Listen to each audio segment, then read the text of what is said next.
Deborah's the vocalist in the band Blondie, and you guys are really sizzling hot now. I understand it's like a 26 for the bullet.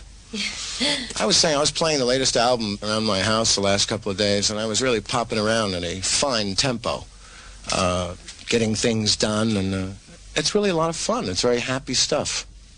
Yeah, we try to do that. Is that what you try to do? Yeah.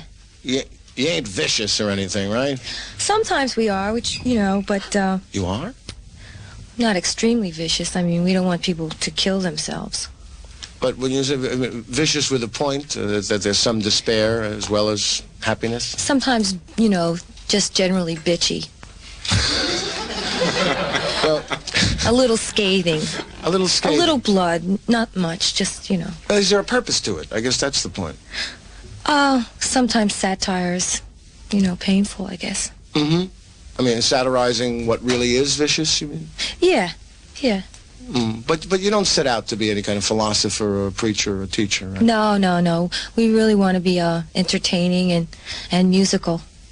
We want to be a really great pop group.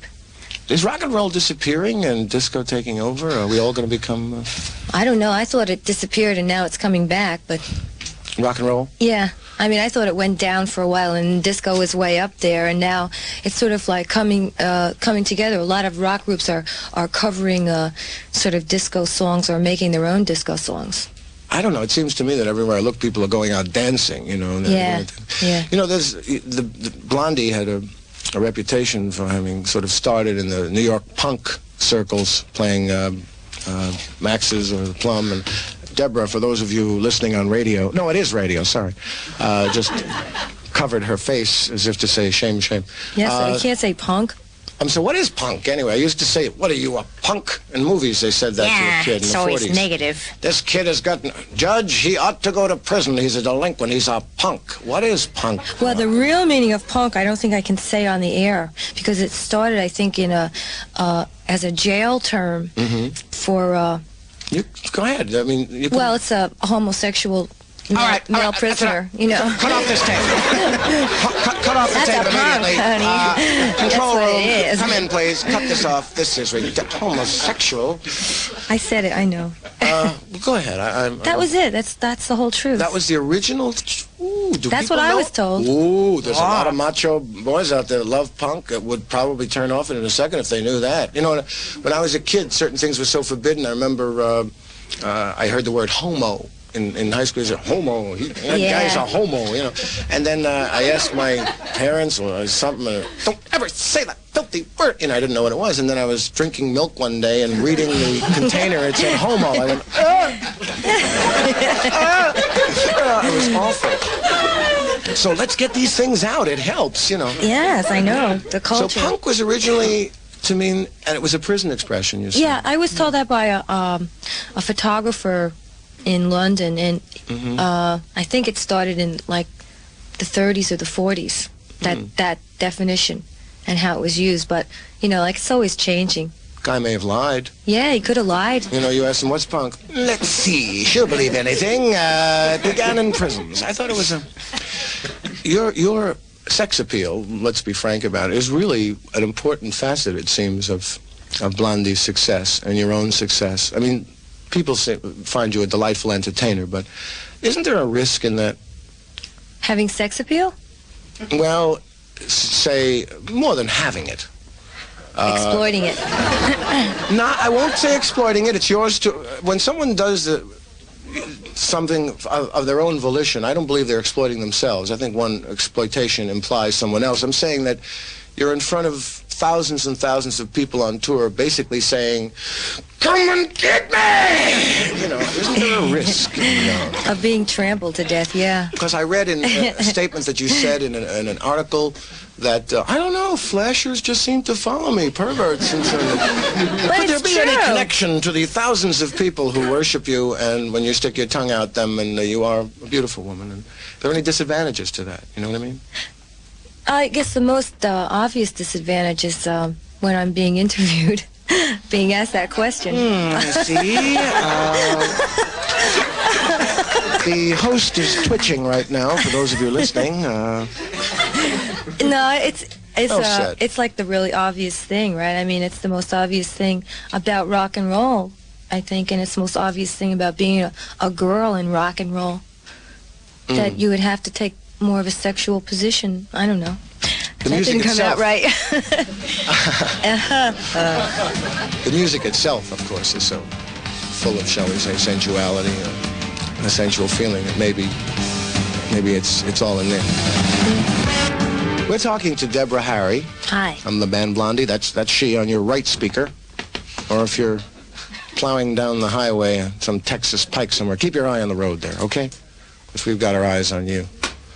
And you wish you had your eyes on Deborah. Deborah, Deborah, if you haven't seen, is a lovely, beautiful woman who was on the cover of Cosmopolitan magazine last December. I was on the cover once of Hi-Fi Stereo Review. I mean this. In 1964, I was a true spear carrier in the New York Pro Musica production of the play of Herod, an 11th century liturgical church drama which featured such things, really, as... You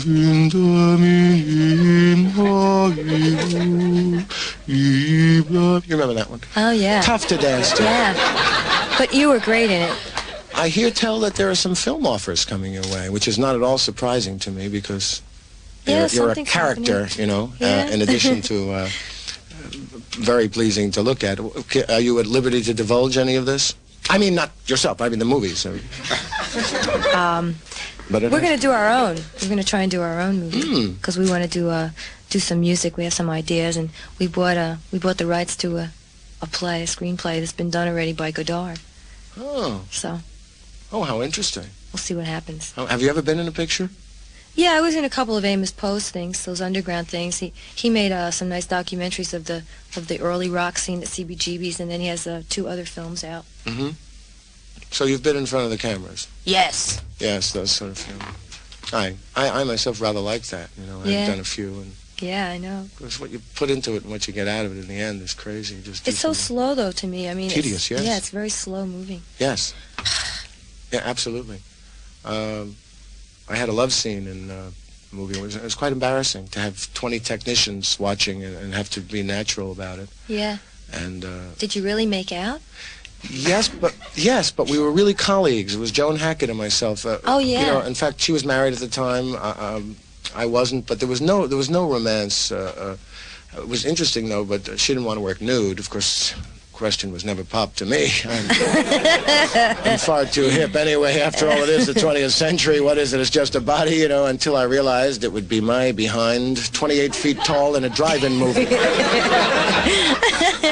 Where a hair becomes a pine tree. A little wart becomes a mountain, literally, a molehill. And I got a little bit touchy. I said, what about my parents? You know, and I began to... And the funny thing, they needed a tight close-up of my face in ecstasy, you know, and they didn't even need her in the shot. I'm supposed to be making love to her, and she went off and had a Coke, and I think she had a bud, I'm not sure. But, and I was making love to a pillow. Uh-huh. You know, breathe a little louder, Robert, you know, that sort of thing.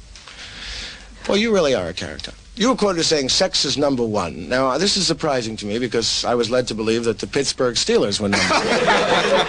How do you account for this discrepancy? You think the Pittsburgh Steelers would admit that sex is number 1? I think so. Well, with all those cheerleaders, I mean... You mean even number 1 over rock and roll? Sex is number 1. Number 1. Numero. You heard it here from Deborah Harry of the band Blondie. Thanks for being with us. And you know who told me that? Who told you that? My mother. Ooh. We'll have Mrs. Harry next week. Thanks, Deborah. Oh, thank you. Good luck to you and Blondie. Okay.